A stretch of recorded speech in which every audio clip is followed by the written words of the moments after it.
All right, folks. Good evening. As usual, I'll read to you the last seven daily inspirations, and then I'll let you choose from them, and then we'll start from there. All right. One, two, three, four, five, six, seven. Okay. September 9th. What is death? That's lovely. September 10th. What is success? September 11th. You are not alone. September 12th, gossip and sarcasm. September 13th, frustration and worry. September 14th, choosing to no longer house judgmental thoughts. September 15th, free will, what we value, we become. And that's it. So if anybody would like to pick one of those.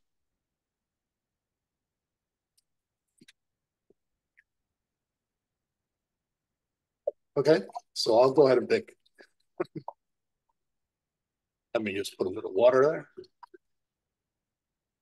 I'm going to go ahead and pick because I know some people deal with this stuff. So I'm going to go ahead with frustration and worry, which is the September 13th daily inspirational condensed version of the message. Okay, here we go. September 13th, frustration and worry. Paragraph 1. God is love and all. And peace is an expression and reflection of this love. Energies and emotions such as frustration and worry, which the ego tries to place in opposition to peace, can only be experienced if we're misperceiving what is truly going on. Peace, being an expression and reflection of love and all, is thus available to us in every moment and interaction. As love's creations, we are forever worthy of a state of peace.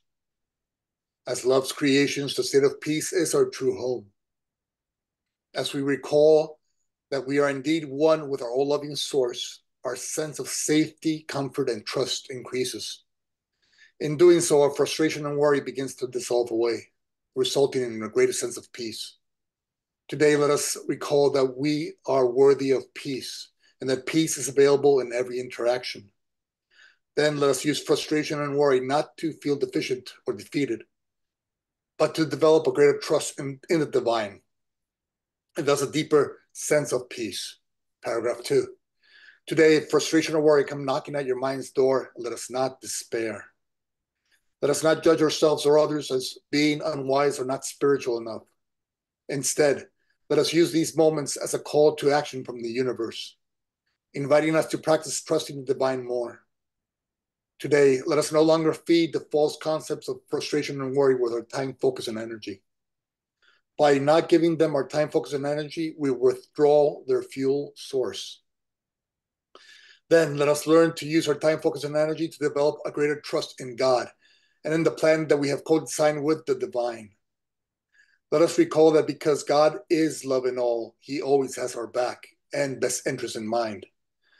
The more we trust the divine, the more peace we will experience. The more peace we experience, the less frustrated and worry we will feel. That's the end of paragraph 2. All right. So the basics of this daily inspiration is the frustration and worry are just symbols that you're viewing this world through the ego's lens. Okay? And so when frustration and worry come into your mind, don't punish yourself for that. Simply recognize what is really happening. What is really happening is that the ego is in control of your mind. And thus it's in control of your thinking. And so what you want to do when frustration and worry come along, you just want to recognize there's somewhere within your heart and mind where you do not belong. And then you let go of that delusion, let go of your programming, come back to center, come back to love. Remember, recall that you have co-created your journey with God, and so every moment of it is here to help you grow, heal, and awaken, and then offer gratitude to God for that. And so you replace your judgments and your frustrations and worry with gratitude. And when you replace them, your frustrations and worry with gratitude, the state of peace results. And so the state of peace shows you that you're viewing this world through love's lens, through God's vision. And so that's the basic message of the September 13th Daily Inspiration message, frustration and worry. Any comments or questions? Could you elaborate a bit more on replacing Yeah, frustration? your volume is a little bit off. Could you elaborate a bit more on replacing frustration, worry with gratitude? Like, how do you go from frustration, worry to gratitude? Like, what are you grateful for? Okay. Very simple. If you're frustrated or worried in any situation, okay, you are not control of what you're seeing. Your past programming is. The ego is. Okay? So let frustration and worry show you that you are not in control of your thinking. The ego is. Okay? You're viewing your situation in the world through the ego's lens. That's why you're frustrated and worried. But guess what? Those are just little belief systems within your heart and mind. Okay? That whatever this is out there, I'm reacting with frustration and worry because I have these belief systems within me. Okay? So what is really happening is the unit when your soul knows that it is poisoning itself with delusional thoughts such as frustration and worry.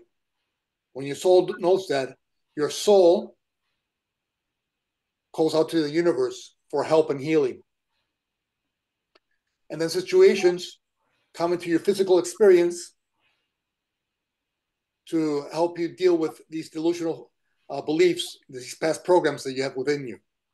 And so these past programs are projected out into the physical form by the universe, into the physical form, because you called out for help and healing. And so this is what you're seeing, and this is triggering these false beliefs, right? Now, do you want to live with these false beliefs inside of you? No, of course not. Why don't you want to do that? Because that's not what you were created for. You were created to be the light of the world. And so this out here is showing that you're holding on to something within you that does not belong within you, that is blocking your light. Okay? So if this situation out here is simply helping you see that you're blocking your light and that you can, by using forgiveness or by trusting God more, you're able to let go of that, what would be the proper response to those individuals or those situations that are showing you you're holding something within you that does not belong within you? Gratitude. And so when you see what's really going on below the surface of the delusional mindset, what is really going on, when you place the veils aside, your response to each moment and each person becomes gratitude, because you have recalled that you have co-designed your journey with perfection. And perfection only creates perfectly. And so this situation, even though the ego might disagree, is, as Mike would always say, perfect for you. And so if every situation is perfect for you, what's the proper response to that? Gratitude. Gratitude is the proper response to every individual and all situations that are helping you awaken to the truth within you. And so thank you, person X or Y. That same exact person that ego would have you be frustrated and worried by, that same exact person, he or she is the one who's helping you see that you're holding something within you that does not belong within you. And so thank you. When the ego condemns that person, no, you thank them. They're helping you heal and awaken, grow, heal, and awaken. So thank you. How do we apply this in our finances, like money, like trying to make money, or if we don't have enough, or something where we feel that we have a financial situation. How is that situation? How do we apply gratitude to a situation where we we need money for our life? Yeah, there's nothing wrong with money. You just do whatever brings you peace, and if that's a financial decision, then go ahead and do it. I mean, wherever you're at financially, that's where you're meant to be in that moment. But that doesn't mean that you can't be more financially free. Just trust the universe and always do what brings you peace. Ask the universe for advice. Hey, should I invest in the stock? God, can you please send me a dream to know if I should invest in the stock or not? Or you just do whatever brings you peace. And the universe is always working on your behalf. The issue is that we don't listen. We don't pay attention. And then we complain to the universe, but it's because we're not paying attention. It's not because the universe is not doing his job. So, yeah. Does that help a little bit? Yes. Any other questions about worry or frustration?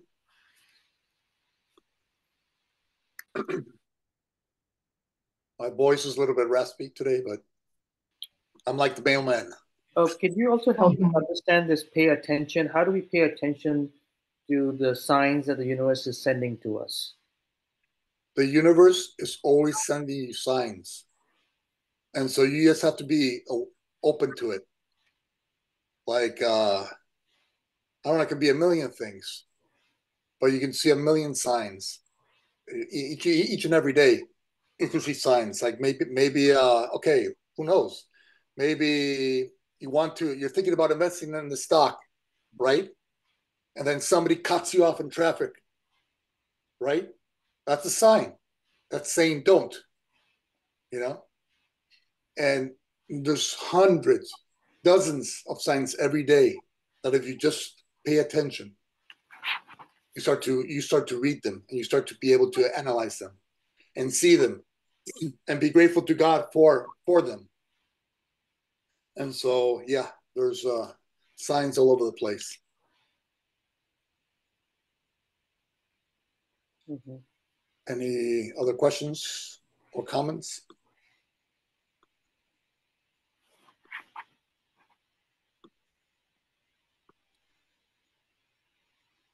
No? Wendy? Christina? Did you pick that for me? I'm sorry? Did you pick that one for me, or did you just start in order? No, I just picked it. I picked it for you. I could really use this right now. What about for like, so I already know the answer, but I want to hear it from you. What about like health stuff? Kind of like what was being asked earlier about finances. Like, I know that it's all being presented to help me grow. But I think that the challenge that I'm having is that I know that and my spirit knows that. But it's very hard when you go to a doctor and they say something to you. And I don't want to fall into that like belief system and to take on their fear or their way of like approaching things. But it's also really hard to find like the middle ground between like I'm human and I also have to take care of this physical body that I'm in. And then like, okay, I'm also trusting spirit. So how do you tie it into health stuff? Okay. I would say thankfully, but let me not say that. Yeah, though that's the struggle that I'm on right now. Yeah, no, I have a lot of experience with health situations, so I can answer this question. Okay, whatever's occurring in your life, it's occurring because you decided to bring it on for some because in some way, shape, or form, it's going to help you grow, heal, and awaken. Okay, so no matter what the ego says about your health situation, in reality, A, you asked for it. Okay.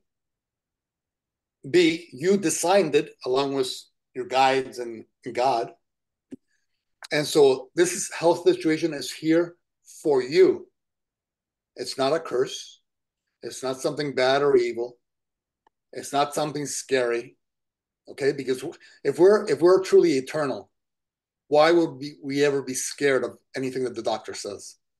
Okay, so that's helping you. That's one of the things it's doing. It's helping you decide: do I want to listen to this belief in the body, or do I just want to recall that I'm eternal and that no matter what, everything is going to be okay? Now, that being said, the medical system in the U.S. is a mess. Okay, and the doctors themselves are a mess. So, and they follow very, very narrow bands of logic, and they have no training in personalized. It's very hard to find a doctor who really cares about you as a human being. They just want to not look bad, and so you want to look for something that's called functional medicine doctors. Okay, they're a little better trained in the human conversation aspect of it. They're a little bit trained in going into why you're feeling this way, not just throwing pills at you or throwing very ugly statements at you. And trust me, I've heard them all, or most of them. That's very And comforting. I'm sorry that you've experienced that, but I had an experience and I'm like, if this is how doctors give prognoses or give news to people, no wonder people are sick and people are going down the spirals that they're going down. I have left this woman's office and I feel like traumatized. And I'm okay, like, I know that none of this is true. Well, I don't know. I mean, I don't know if what she's saying is true or not true, but like, I know that like the energy and the way that she approached me and came to me is only worsening or will worsen situations because I need to now take her venom out of my psyche. And I'm like, this is insane. Like, I can't believe that this is how the doctors speak to patients. And I couldn't imagine someone that had like a really serious condition like to be working with people like this. yeah, that's that's 80% of the doctors in America. And so what you want to do is, okay, first you want to be grateful. Why? Because this person is showing you that you have final say over who is in your team. Okay. If you have those kind of emotions when you leave the doctor's office, that doctor is not for you, no matter who recommended it. It doesn't matter who recommended it. If you get those emotions when you leave that office, never see that doctor again, period.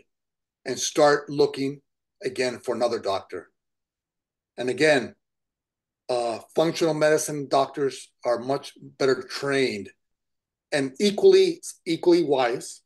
They're just much better trained at the human interaction part of it. They're better trained at finding the cause of why you're feeling the way you're feeling. Okay, so be strong. Only because they have a white coat doesn't mean crap. Okay, you have to take control over your medical decisions. You have to go into Dr. Google and be smart about what you're having. Okay, you have to be your own doctor so that you can talk to a doctor, a good doctor, and have an actual conversation. You have to empower yourself. You can't give all the power to those doctors.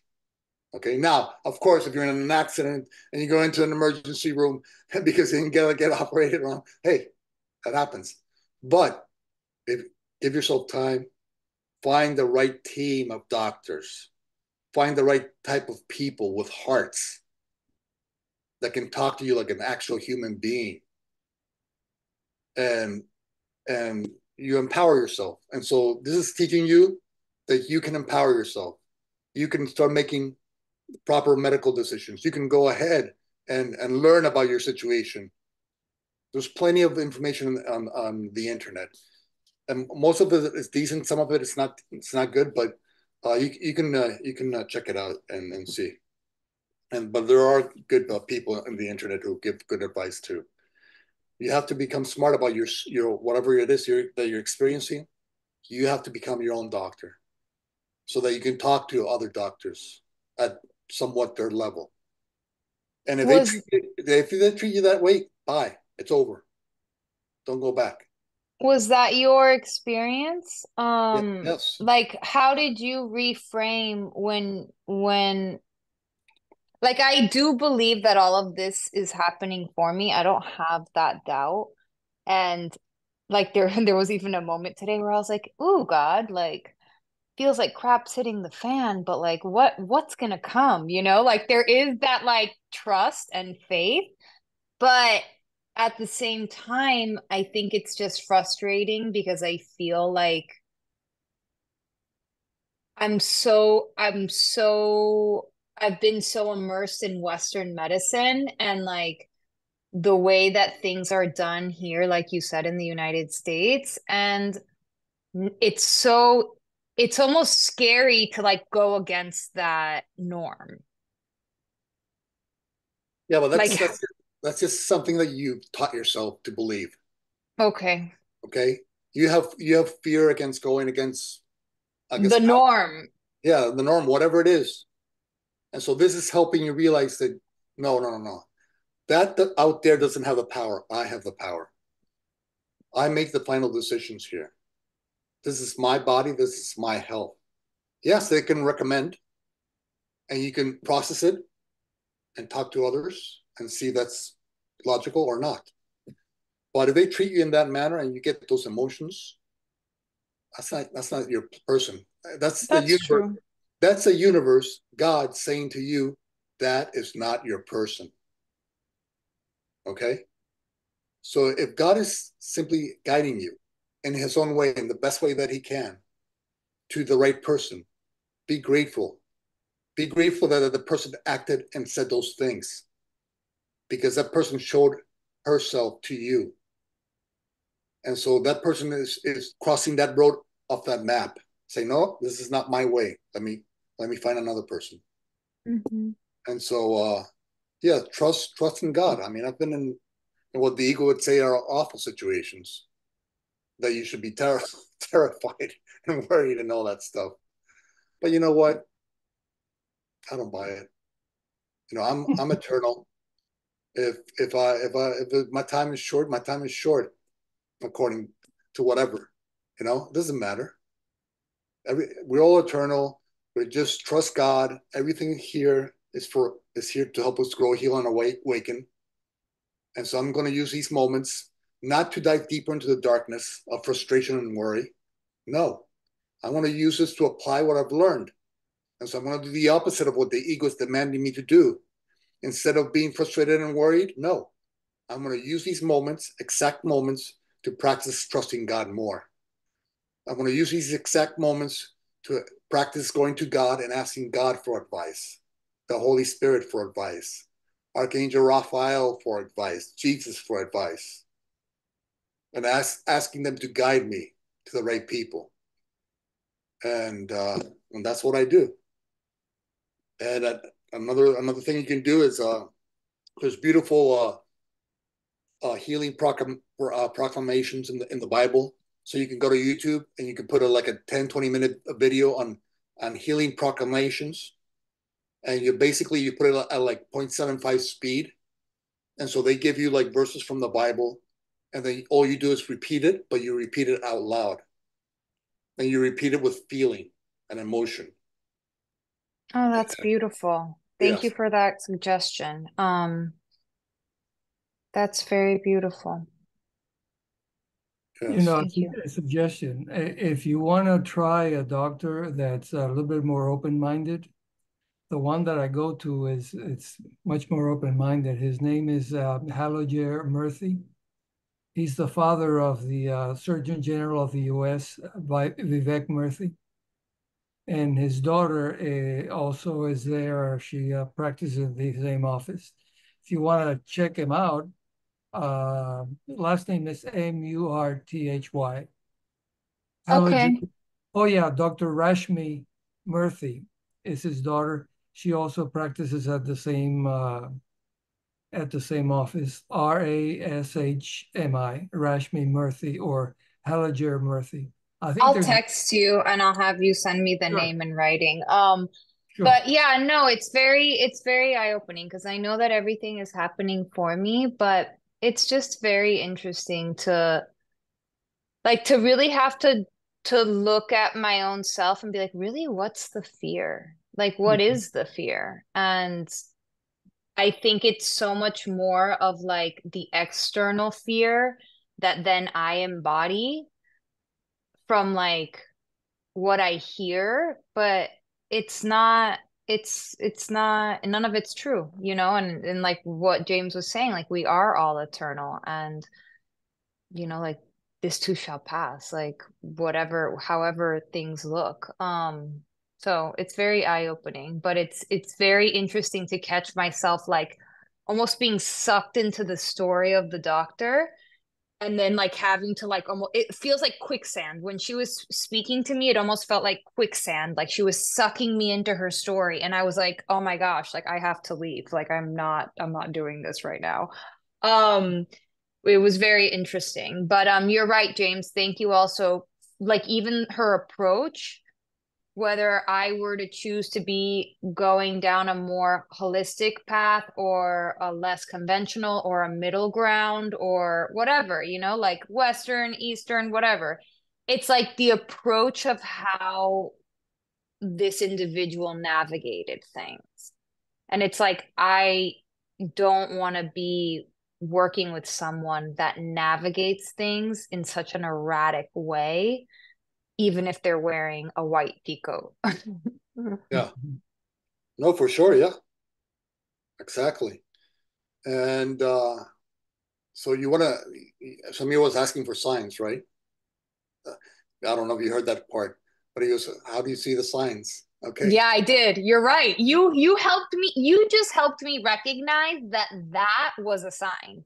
Yeah, Like exactly. the stuff that she was coming with, that was a sign, and it was even borderline unprofessional. And it's like that was the sign. Like, okay, it doesn't mean that I don't gather information or I don't continue to maybe go see another doctor or get a few other opinions, Yeah. but like I don't have to continue to just work with her.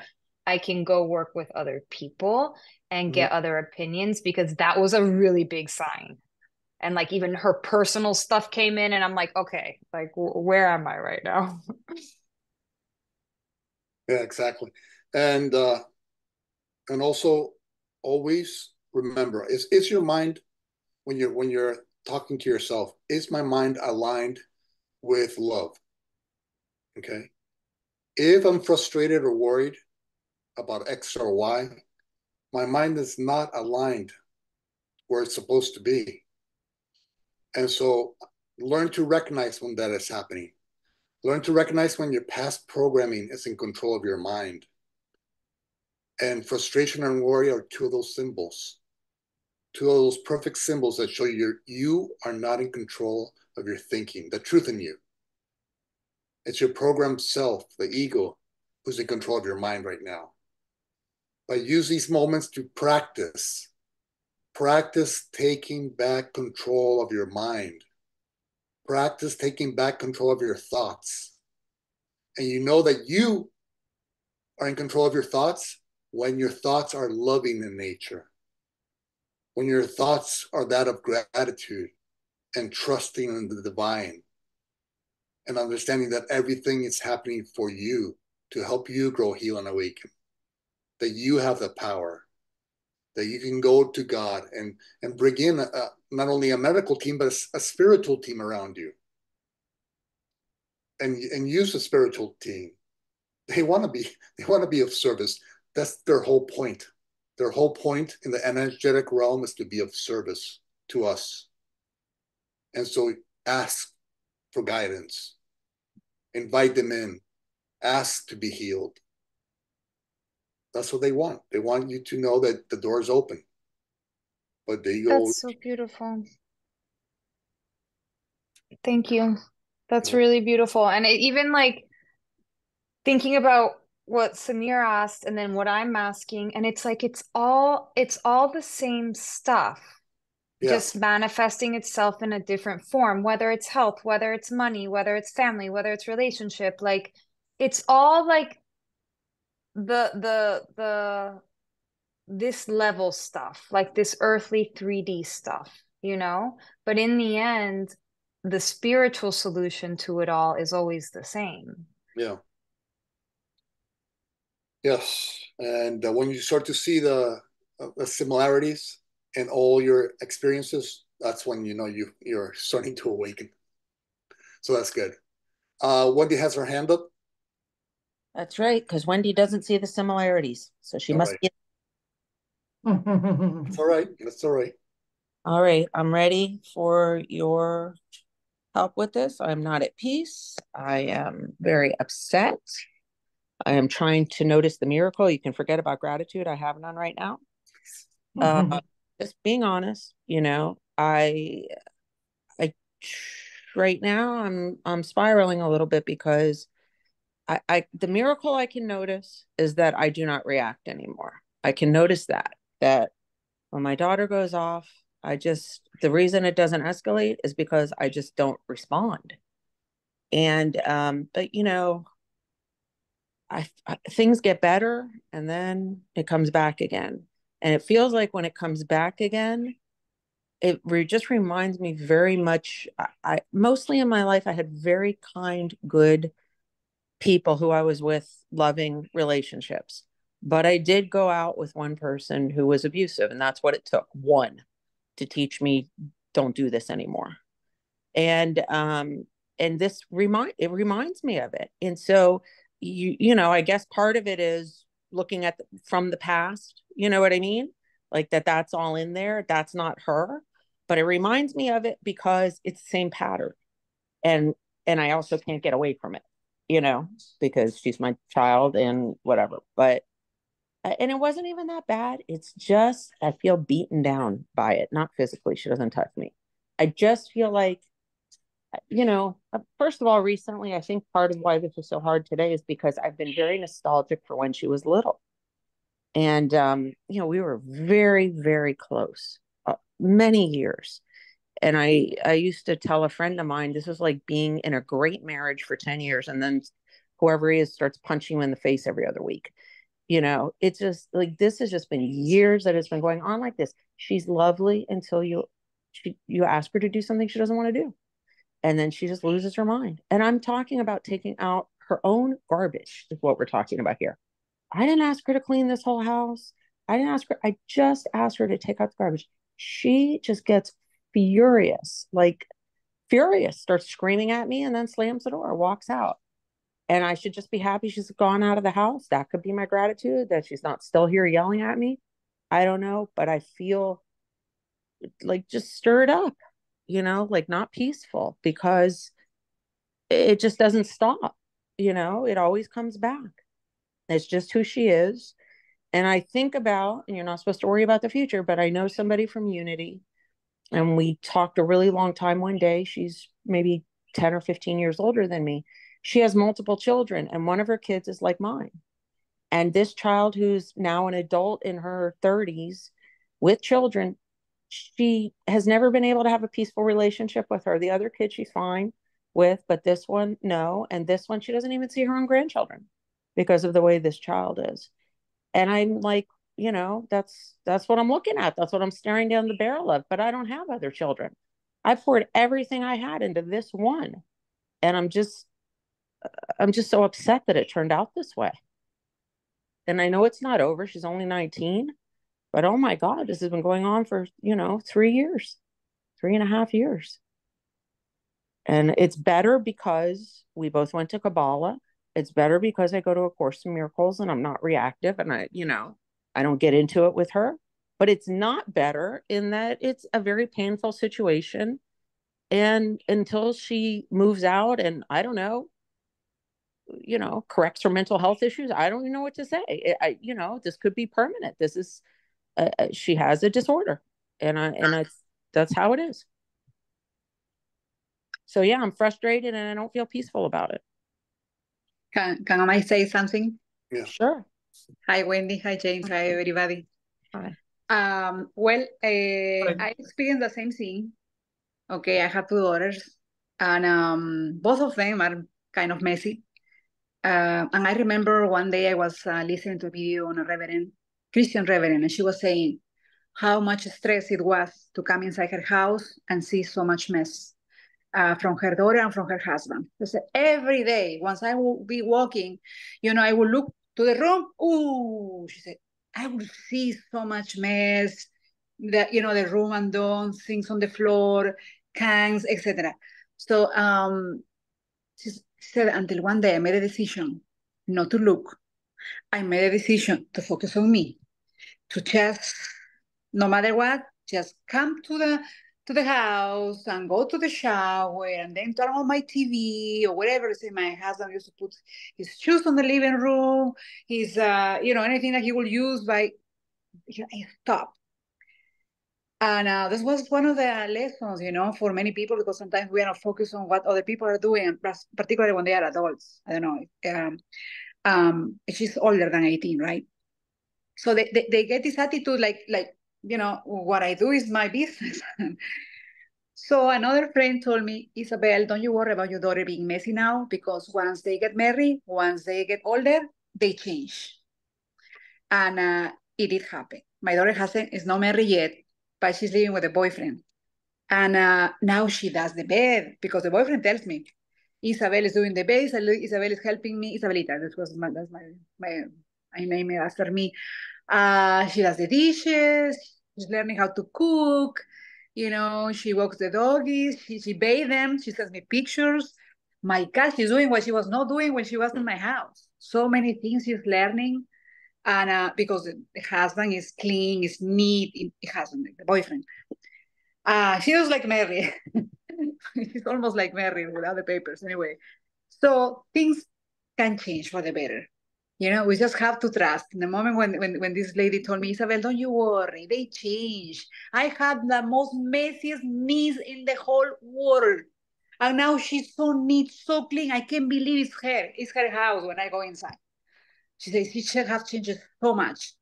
And when she told me that, I was like, okay, I'm going to relax. I'm not going to be on top of, of them and nagging about the cleanness and tidiness and stuff. So then my older one that has now this, the boyfriend, and they live together and stuff. When she comes to my house also, she helps. No, mom, don't you do it, don't you worry. I said, I'm gonna do the dishes. Just, mom, don't you worry. I was like, oh my God, I'm so happy. So minor changes, but it is. I really appreciate that. Truly, my concern is not whether she stays messy or not. If she moves out and wants to live like a hoarder, that's her business. This is about how she talks to me and how she treats me when I ask her to do something. I am working double time right now because of projects that I have at work. And all I ask is that she not make extra work for me at home. So this is her garbage in her bathroom containing womanly things. I don't believe that I need to go in there and clean that up. I want her to put it out because the garbage is being collected tomorrow. Right. And she doesn't want to do it. She doesn't want to do it when I ask, but her way is, I'll do it later. I'll do it when I get home. I'll do it tomorrow. And she never does it. And then I end up having to do it. And so I just said to her, no, I'd like you to do it now. And that's when it was just, I'm talking to her just the way I'm talking to you. I said, take this out before you go, please.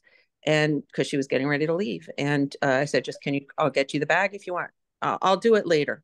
And I said, no, I'd like you to do it now. Also, she'll often say to me, oh, now it's raining. I can't. You know what I mean? So I just wanted her to take care of it. She did not like that I said, I'd like you to do it now. And she just started screaming at me. And our history is such that she has had severe anger problems. I no longer react with the PTSD stuff where I feel like I have to run or leave the house. It doesn't escalate. but it does feel like I'm taking an emotional beating when it happens, when I get screamed at. So one of the things that it's less what you're talking about. It's not about me ignoring. If her room is a mess, I don't even say anything anymore. It's only things that I find disgusting, leaving food on dishes, things like that, or garbage that smells. one of the things that has helped me, Wendy, I learn from other people. You know, I learn from other people's mistakes as well. I remember in my office, people had trouble having nurses bring in their documentation for billing and stuff so we can pay them. And they would call in, hey, hello, what happened? You're not bringing your papers. Hello, your papers are due, blah, blah, blah. One day I said, let me call. Which one is the one that you guys have trouble? And she has a lot of patients. Walkiri, let's say, I don't remember her name. And I called her and she said, hey, sweetie, how are you? It's a long time I haven't seen you. Come to my office. I want to have some coffee with you. And she said, okay, Isabel, when? I said, well, later or tomorrow morning. I would like you to tell me about your daughter. How's she doing? She's modeling, right? She goes like, yeah, actually, I have some pictures to show you. She came with all her paperwork. She came with everything. I say, okay. So every time I will call anyone that is late, I will say, hey, I miss you. I haven't seen you. I want to give you a hug.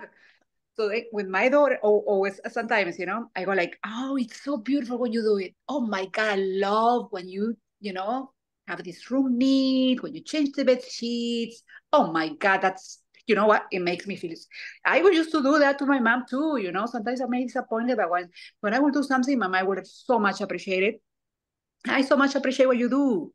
So it's maybe what about if we change the way we approach it instead of being like a commanding, saying what about, oh my God, I love it. I would love to see this garbage out and all these things looking nice. Oh my God, it's because it's so good, it refreshes. I have something for your room, or I have a little candle. Approach it with a more loving way, I guess, probably, because I can sense that she's very sensible, Sometimes they are irritated, sometimes they are tense. And if we add a little something like, sometimes, here, I bought this perfume for you. They were like, oh, what do you think? I smell bad?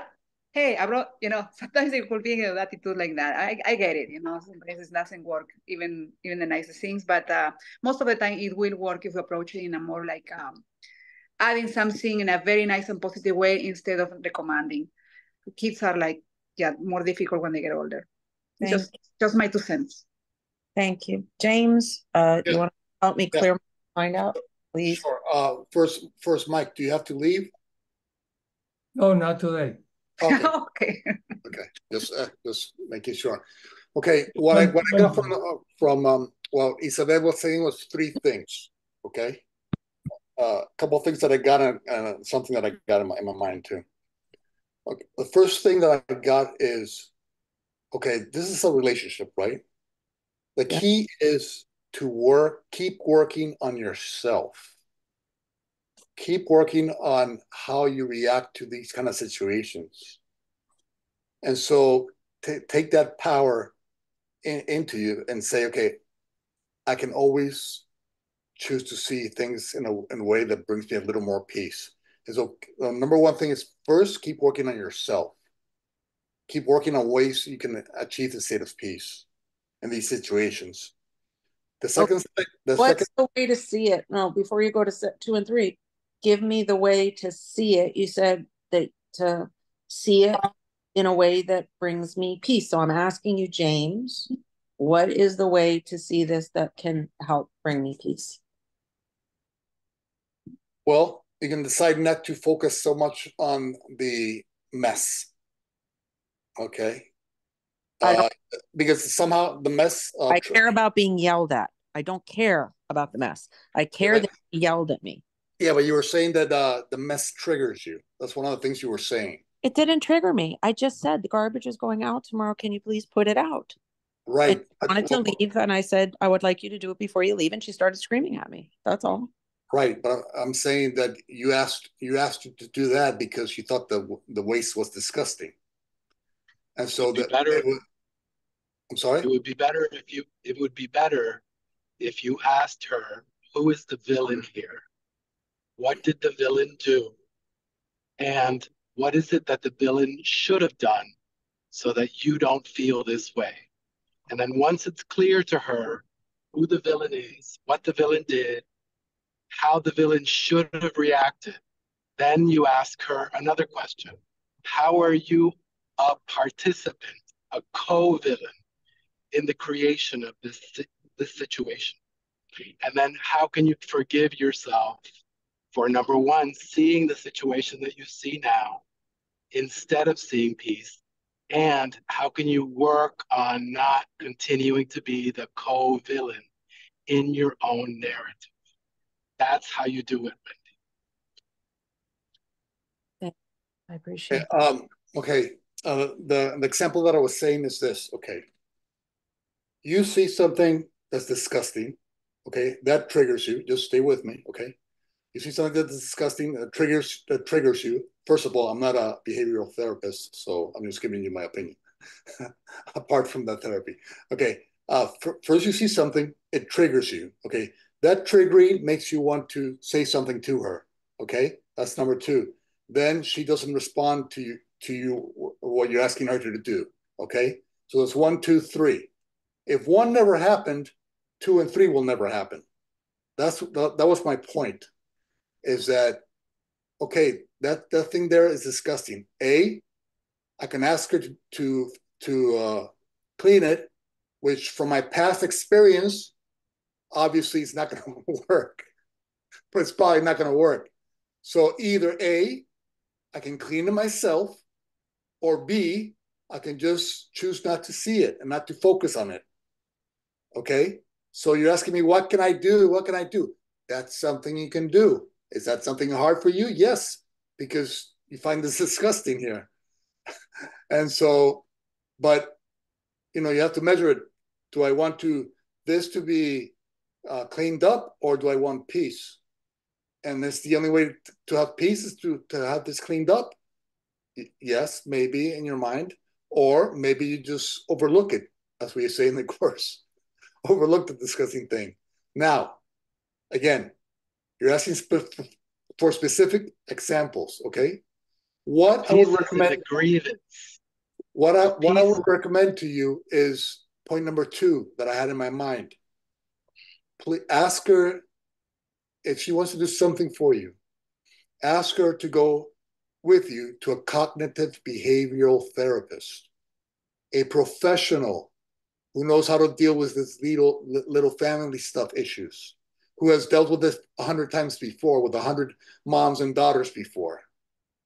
And so ask her if you guys can go together to a cognitive behavioral therapist. And then the third thing that I was going to say is that I got from Isabel is try to offer her more positive reinforcement. When she does something, even something half okay or something half decent for you, or clean something halfway, offer her a positive reinforcement instead of a negative reinforcement. And so I would say those 3 things is what came to mind. Thank you, James. Yes. And all of you, I appreciate it. I don't think we need to get in a long conversation, but I thought you had heard over the course of the year that I've been here that she's been in therapy since she was in first grade.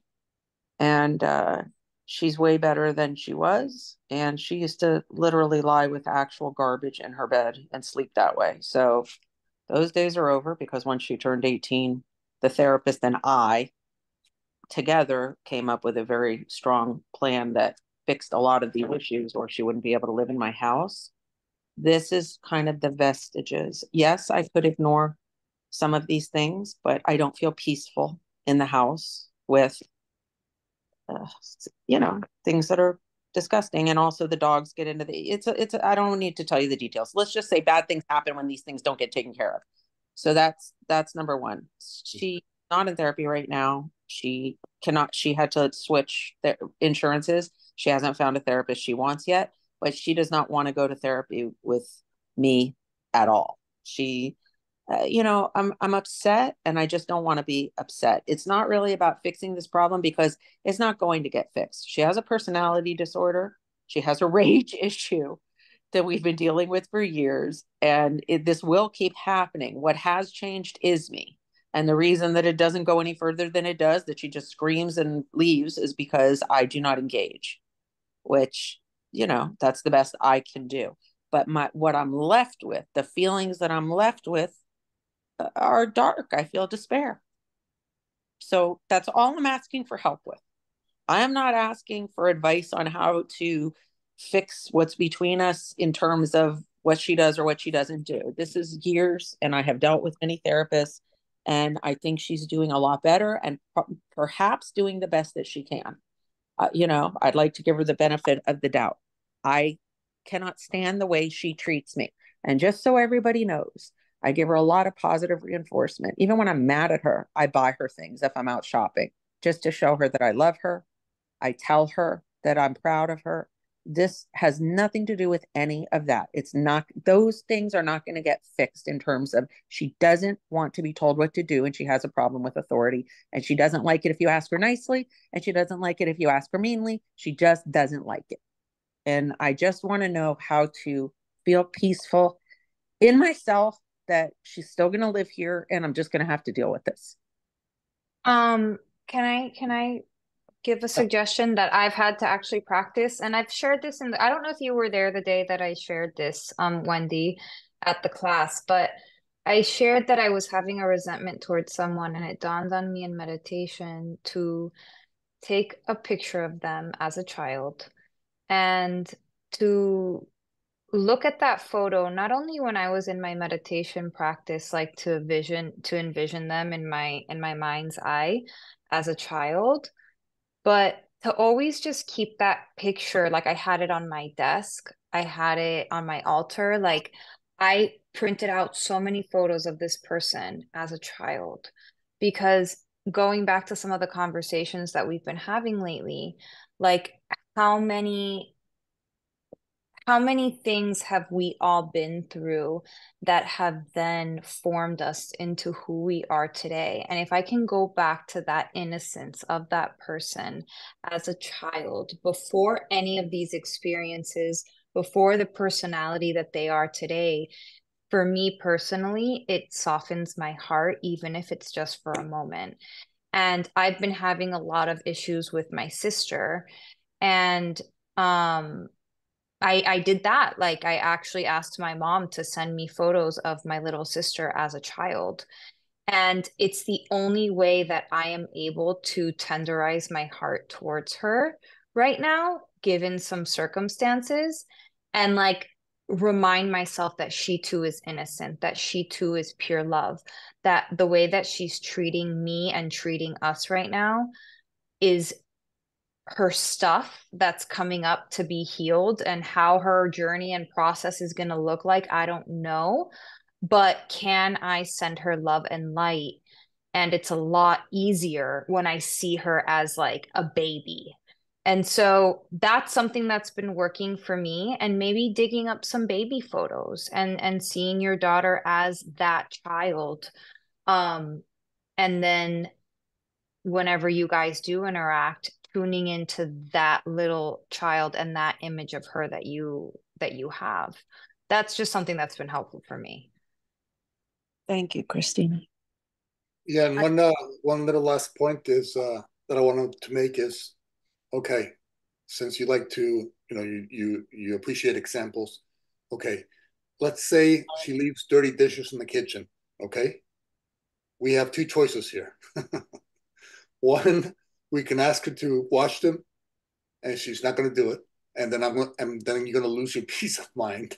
Okay, and then or you can say, you know what, that's the way she is for now.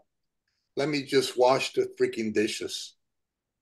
And when you wash the dishes, yeah, you might be a little pissed off that you have to do that, but guess what? At least you're going to have a little more peace. And if you do that, then if you keep doing what you're doing, which is praying to Lord, to God, for her to do the dishes when you tell her to. And so, you know what? Just freaking do the dishes, and you'll have peace. And when you're doing the dishes, just when you're doing the dishes, the ego is gonna say, you shouldn't be doing the dishes. This or that or that. Be angry. Be resentful.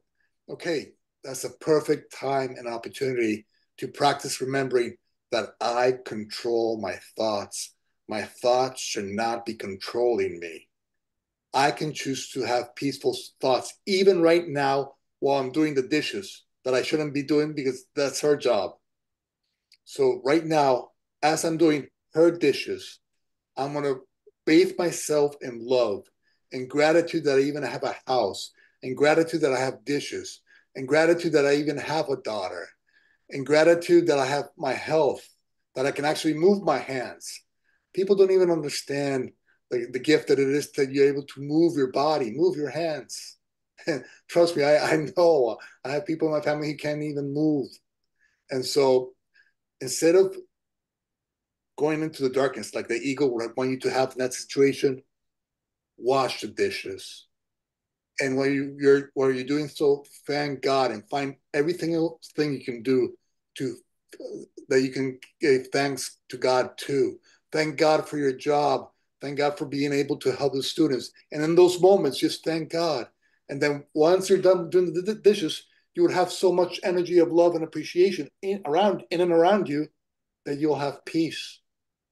And so what's really happening is that your daughter is showing you that in any moment you can choose peace. In any moment you can choose what thoughts to think. You don't have to be poisoned by your past and by your past thinking and by your past programming and by your past behavior. You don't have to be poisoned anymore. You can do the Excellent. opposite. Do the opposite of what the ego is demanding. Fill yourself in gratitude and peace and love, and have God bathe you in his love while you're doing the dishes. And as you visualize that water flowing into the dishes, visualize love flowing from God into you and filling you with love and light and appreciation for life. You know? Can I say something? Yes. And one of the things that nowadays in the kindergarten or schools, they teach the kids to help with music. There's nice music now. Pick up, put things here, put things there, and they're doing it in a nice way. I heard one day someone said, "Oh my God, I hate to do the dishes. I hate to clean the house. Because when my mom used to tell me, she was always upset. She will do it like that lady was saying that." So I was careful. I was like, "Oh my God, I was raising two daughters." I said, "Well, I want to find a way. I want to put some music and I have videos with one of them, with that like sweeping the floor and doing it and shaking her booty, and the other one also folding the clothes from the laundry. And they were like I was like, oh my God, I hope they'll do more of that, because that's sometimes, that's not always. But I was like, how nice. She put some music, and even though the same room, she will do it like she was singing, like this, and completely continuous sweeping the floor. So it's therapeutic to ask, something that we could do together with some music. Another thing, it helps when we say, can we, instead of do it, can we wash the dishes, or can we, pick out the garbage? I'm gonna go take my part. Can you take yours? And or whenever you have a chance, please do it. So that's when we ask in a polite way. They go like, oh yeah, nice, it's nice, the way you do it. Next, and the last thing I want to say is therapy never ends, particularly when our clients have a personality disorder. It's therapy for life. Even the therapists need therapy. It's something that we should always consider family and for herself individual, because they need the help forever. They always tend to like forget things that they may learn, skills here and there, but if they stop therapy, they would regress, one step forward, two backwards sometimes. So yeah. Thank you. Thank you. Any final comments or questions before we close? All right. Everybody's at peace now. Thank God. Okay. Thank you, Wendy. I'll pray for you and your daughter. Thank you, Mike. Thank you, Isabel. Valkyrie, Christina, JM, and Samir. Thank you all. James, appreciate it. God bless you. Bless you. Thanks.